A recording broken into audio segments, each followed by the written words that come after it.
ও পথের সাথে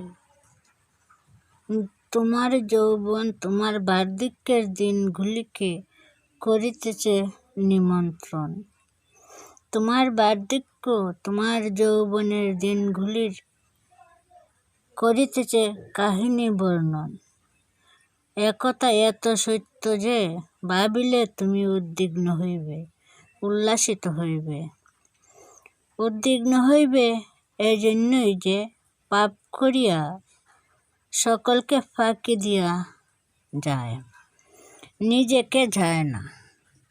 উল্লাসিত হইবে এজন্যই যে সত্য চিন্তার মৃত্যু নাই।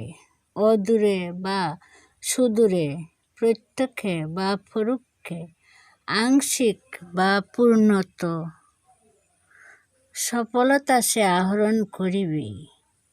সত্য কাজে যদি বাধা পাইয়া থাকো, সত্য চিন্তায় তোমাকে বাধা দেবে কে? সর্বশক্তি লইয়া মত্ত হস্তির বিক্রমে অবিরাম সত্য চিন্তা করিয়া যাও। সত্য চিন্তা তোমাকে ক্রমশ করিবে বীর্যবন্ত। এমন বীর্য সে দেবে যাহা প্রয়োগে নাই দ্বিধা বা ক্লান্তি বা পরাজয়।